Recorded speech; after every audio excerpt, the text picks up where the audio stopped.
There is a moon in our solar system that has rivers, lakes, rain, clouds, and seasons. It looks exactly like Earth. But every single thing about it will kill you. This is Titan. And it is the most terrifying place humans have ever discovered. Before you watch full story, comment below from which country are you watching. Don't forget to subscribe for more amazing stories. There is a moon in our solar system that looks like Earth. Not a little bit like Earth. Not kind of like Earth. It looks so much like Earth that when NASA scientists first saw detailed pictures of it, some of them went quiet. They stared at the images and said almost nothing. Because what they were seeing should not have been possible. Rivers. Lakes. Coastlines. Rain. Clouds. Seasons.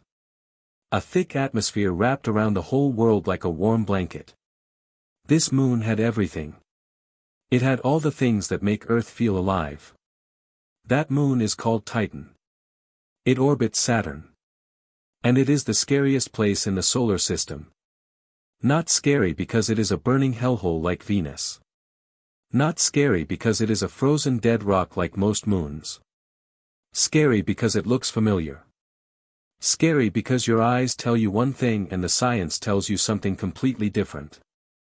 Scary because Titan studied Earth, copied every single thing about it, and then filled the whole copy with poison.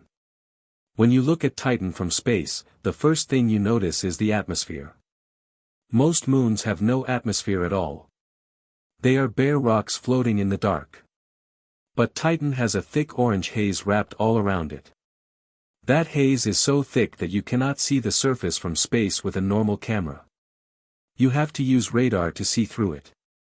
That atmosphere is made of mostly nitrogen. About 95% nitrogen, in fact.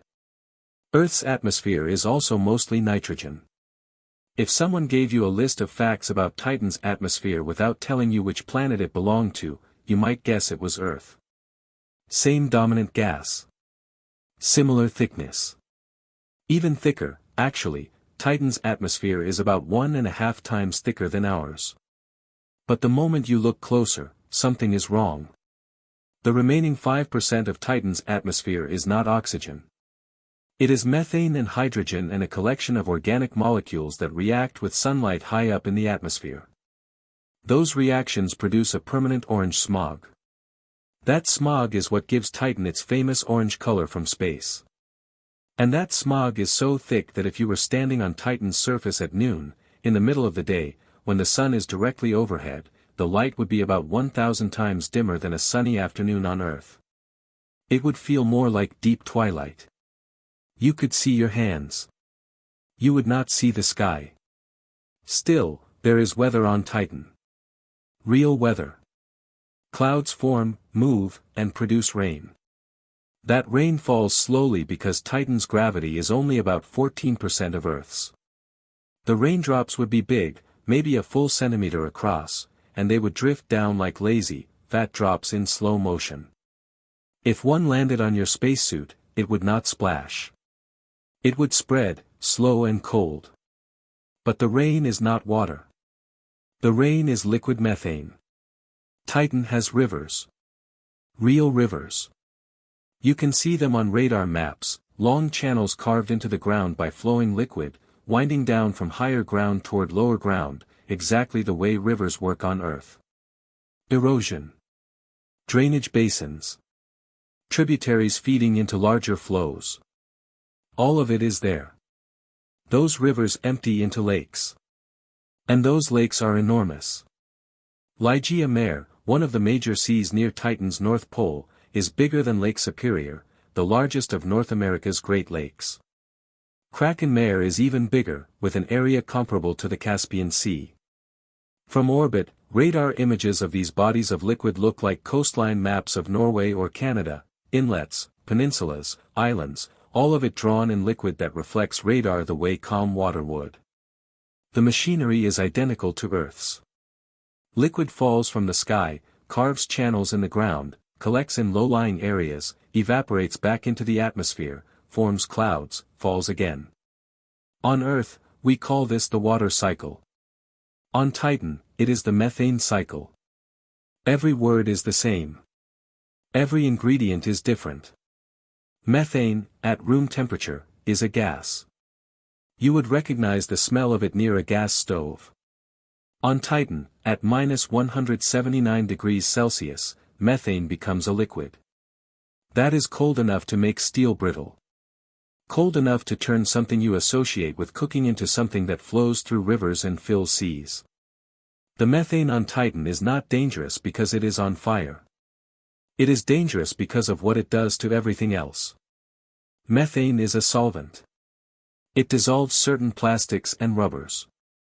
If you were wearing a spacesuit with the wrong seals, Titan's rain would not just soak you, it would eat through your equipment while you stood there.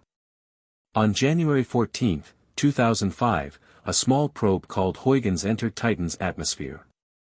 It had been carried there by the Cassini spacecraft, which took 7 years to travel from Earth to Saturn.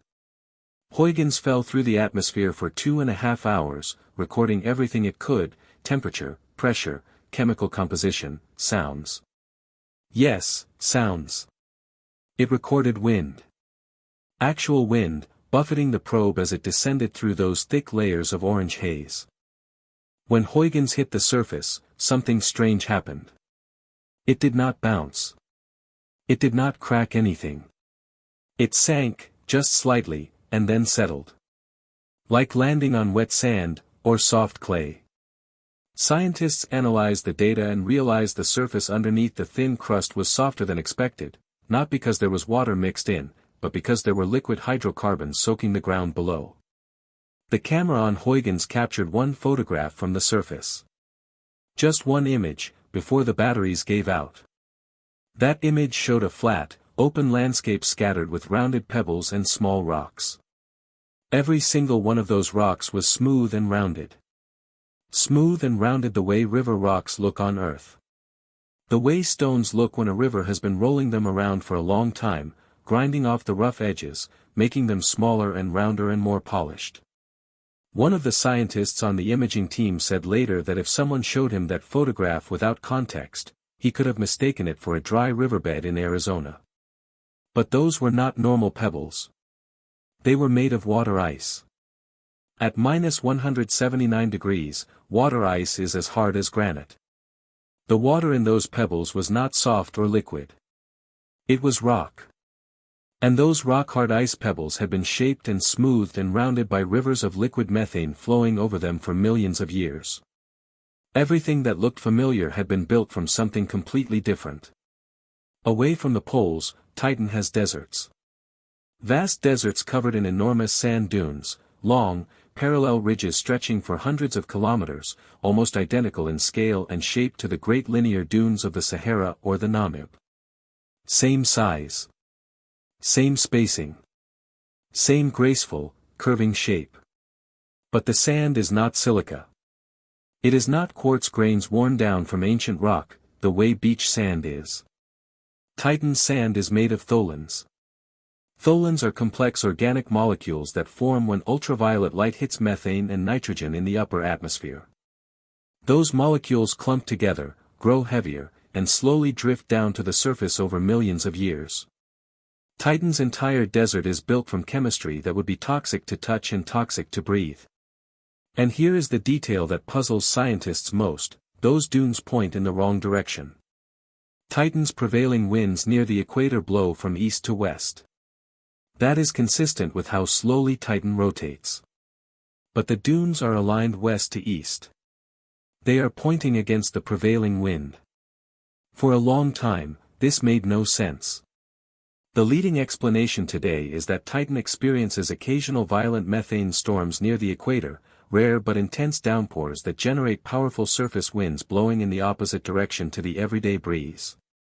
These storms are strong enough to overpower the quiet daily wind and shove the sand the other way. The normal weather builds the dunes slowly. The storms reshape them in hours. Titan's deserts are not just alien in what they are made of. They are shaped by tantrums. Below all of this, below the methane lakes, below the toxic dunes, below the river-carved valleys and the ice rock pebbles, there is something that nobody expected. Cassini spent years flying past Titan, measuring tiny variations in its gravitational field. The data that came back told a story that changed how scientists think about this moon. Titan does not sit on solid rock underneath its icy surface. Below a shell of ice that is estimated to be between 50 and 100 kilometers thick, there is almost certainly a global ocean of liquid water. Liquid water. On Titan. Hidden under 100 kilometers of ice. That ocean might also contain ammonia mixed into the water. It is likely in contact with a rocky core deep below. And where liquid water touches rock, the possibility exists for hydrothermal activity, hot water reacting with rock, which is one of the most promising environments for life that we know of. The same kind of chemistry powers entire ecosystems around hydrothermal vents at the bottom of Earth's deepest oceans, where there is no sunlight at all and life still finds a way to thrive.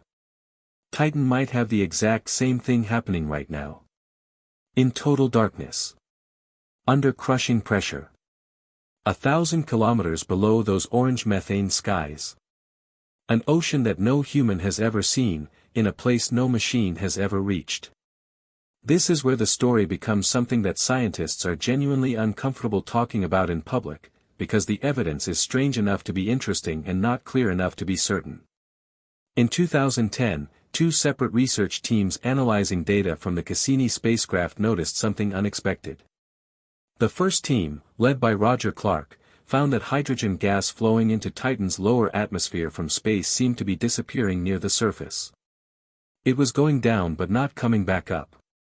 The second team, led by Darrell Strobel, found that acetylene, a chemical that models predicted should be building up on Titan's surface, was also absent near the ground. The models said it should be there. It was not. Years before these observations were made, a scientist named Chris McKay had published a theoretical paper about what life on Titan might look like if it existed. He proposed that methane-based life, if it were possible, might breathe hydrogen and consume acetylene, producing methane as a byproduct. The missing hydrogen and the missing acetylene matched his prediction exactly. Two independent data sets, measuring two different things, both lining up with a biological explanation that had been written years before the measurements existed. No one said this was proof of life. The researchers were careful to say that non-biological chemistry could explain both findings. But the coincidence was uncomfortable enough that it has never been fully forgotten. And in 2015, a team at Cornell University modeled what a cell membrane might look like if it had to work in liquid methane instead of liquid water. On Earth, our cells use lipid bilayers, thin sheets of fatty molecules, to form a barrier in water. That chemistry does not work in methane. It is too cold. The molecules behave differently. The Cornell team proposed a theoretical membrane they called an azotosome, built from nitrogen-containing molecules that could, in principle, form stable, flexible structures in liquid methane at Titan's surface temperature. Nobody has found one in nature. Nobody has proven they exist outside a computer model. But the fact that the chemistry is theoretically possible at all means something significant. It means Titan might not just be mimicking Earth's landscape. It might be capable of inventing an entirely different kind of biology, one that does not need water, does not need oxygen, does not need any of the things we associate with life as we know it. Here is the part that makes scientists feel small. With all of this complexity, the rivers and seas, the dunes, the hidden ocean, the strange atmospheric chemistry, we have touched Titan's surface exactly once. One probe. One location. For 72 minutes. Huygens survived for just over an hour after landing before its batteries failed and it went silent forever. One photograph. A handful of chemical readings. Everything else we know about Titan, every map, every model, every theory, comes from orbit. From radar pulses and infrared readings made by a spacecraft flying past at high speed. We mapped Titan the way you would map a city by flying over it at night with a flashlight pointed out the window. We saw shapes. We guessed at what they were made of. We built models. But we have been on the ground for 72 minutes, in one spot, in a universe that is billions of years old. In 2028, NASA plans to launch a mission called Dragonfly. It is a nuclear-powered quadcopter, a helicopter drone, essentially, designed to fly through Titan's thick atmosphere and land in multiple locations across the surface. Titan's dense atmosphere and low gravity make powered flight easier there than almost anywhere else in the solar system. Dragonfly will fly for about 30 minutes at a time, covering around 8 kilometers per hop, then land, analyze the soil with onboard instruments, and prepare for the next flight. Its final destination is a place called Selk Crater, an ancient impact site where scientists believe liquid water from the subsurface briefly reached the surface and mixed with the organic material sitting on top. For a short time, in that crater, both water-based chemistry and methane-based chemistry may have existed together in the same place. If anything was ever going to happen on Titan, Selk Crater is where the ingredients were most likely to interact. Dragonfly will arrive in the mid-2030s. It will navigate using maps made by Cassini, a spacecraft that was deliberately crashed into Saturn's atmosphere in 2017 and has been gone for years. It will be guided by data from a ghost. Venus is terrifying because it announces itself. It is a furnace. It is wrapped in acid clouds. The temperature melts lead. Everything about Venus screams danger from the moment you look at it. Jupiter is a wall of radiation and crushing pressure. Even Mars, cold and thin-aired as it is, looks like a dead planet. It looks like what it is. Titan does not do that. Titan looks like a place you could land. A place you could walk. A place with shores and rivers and weather and seasons. It looks like the kind of world that could have something living in it. It looks welcoming, almost. The orange haze is warm-colored. The rivers and lakes are familiar shapes. The rounded pebbles on the ground look like something you might pick up and skip across a lake on a summer afternoon. And every single one of those familiar things is built from something that would kill you. The air you cannot breathe. The rain that dissolves your equipment. The lakes you cannot touch. The ground that is soaked in liquid hydrocarbons.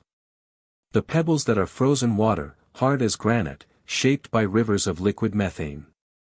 That is why Titan is the scariest moon in the solar system. Not because it is hostile. Every hostile place is honest about what it is. Titan is scary because it is deceptive. It took everything familiar about Earth, the shapes, the processes, the geography, the weather, and rebuilt all of it from completely alien ingredients. It looks like home. It feels, from a photograph, like somewhere you have been before. And the longer you look at it, the more you realize that nothing about it is actually right. Everything is slightly off. The colors are wrong. The chemistry is wrong. The temperature is wrong. The rain is wrong. The rivers are wrong. The pebbles are wrong. Even the dunes are facing the wrong direction.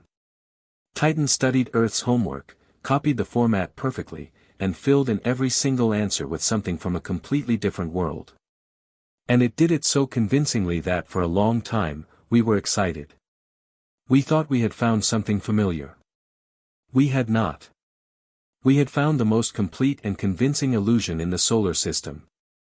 A mirror that shows you your own face and changes one small detail at a time, slowly, until you realize the reflection has been lying to you from the very first moment you looked. In the mid-2030s, a small helicopter is going to land on that mirror and tell us what is underneath. Whatever it finds will either be the most comforting or the most unsettling discovery in the history of science. Either life is possible in ways we never imagined. Or the universe is so good at building places that look alive, that we can no longer trust what familiar even means.